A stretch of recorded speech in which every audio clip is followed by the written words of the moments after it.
La création de la zone d'entreprise a été l'initiative de la mairie de Signes dans les années 85. Cette zone est passée, disons, au niveau intercommunal. C'est un développement qui a fait son chemin puisqu'il y a 120 entreprises, il y a à peu près 2000 salariés. Le travail de l'intercommunalité maintenant est de tout faire pour que ça réussisse. Donc le plateau de Signes est situé sur la communauté d'agglomération Sud-Sainte-Baume. On est à la frontière, on va dire, entre les Bouches-du-Rhône et le Var, à côté du circuit historique et mythique Paul Ricard. C'est une grande surface de 240 hectares qui est réservée au PLU. Le tissu économique du parc d'activité est composé à la fois de grandes PME de renommée mondiale, mais aussi de TPE sur des secteurs de niche. Et donc le point commun entre ce tissu économique, c'est qu'ils sont souvent leaders sur leur marché, que ce soit sur des grands marchés ouverts au monde ou des fois des tout petits marchés de niche, mais qui sont en pleine expansion. Le rôle du GEPS, alors, c'est de trouver des solutions aux problématiques transversales que rencontrent toutes les entreprises sur le plateau, mais également de les représenter auprès des organismes publics. Et puis enfin aussi de trouver des solutions et des démarches, apporter des services en tout cas cohérents aux salariés des entreprises du plateau de Signes.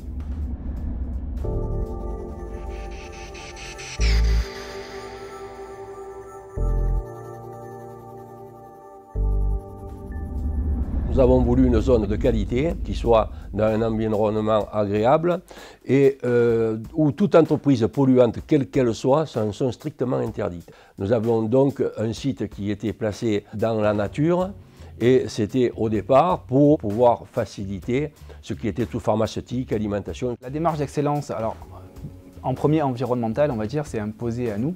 Les entreprises du parc d'activité sont implantées dans un écrin vraiment de verdure. Du coup, c'est vraiment une responsabilité qui nous incombe de préserver cet environnement. Ça s'est traduit par une certification ISO 14001 par étape. C'est un moyen de construire notre parc d'activité suivant une démarche d'excellence. C'est une volonté d'attirer des entreprises responsables. Du coup, ça nous permet d'avoir une attractivité sur les entreprises qui vont dans le même sens que nous et comme ça garder la même dynamique. S'intégrer dans cette démarche RSE, ça nous pousse à des grands questionnements pour se dire, ben voilà, on est bien, mais qu'est-ce qu'on pourrait faire pour être mieux? Donc c'est une vraie démarche quasiment qualité, d'amélioration continue. Du coup, on a cette recherche permanente d'amélioration de nos actions. On ne travaille peut-être pas assez en cohérence sur ces problématiques-là avec notre aménageur et notre communauté d'agglomération. Donc cette année, nous avons répondu en trinôme. Je pense que sur ces problématiques, chacun travaille un petit peu de son côté. Et donc en candidatant tous les trois au trophée RSE, ça nous a permis d'avoir une vision commune avec des actions communes sur ces problématiques RSE et environnementales.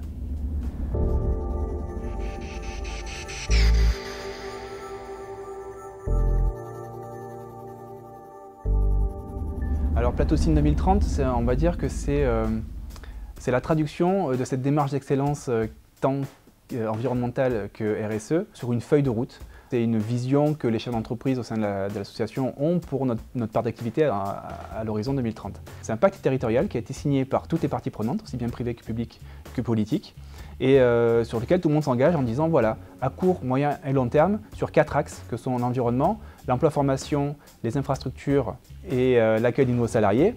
Voilà quels sont les objectifs à atteindre. Dans notre commission RH sociale, du coup, on a mis en place un observatoire social. On a fait le bilan de savoir que quand un nouveau salarié arrive sur le parc d'activité, qu'est-ce qui se passe.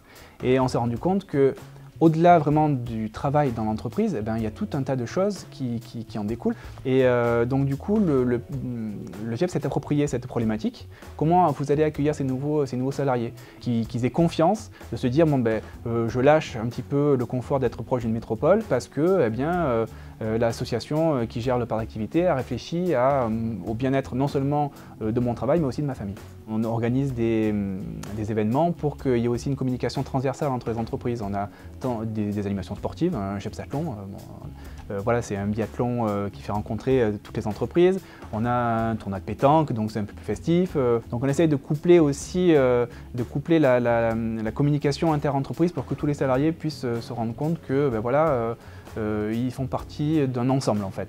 Pour vous citer 2 actions phares, on a GEPSAPI, donc c'est la biosurveillance en fait de l'impact des entreprises sur leur environnement.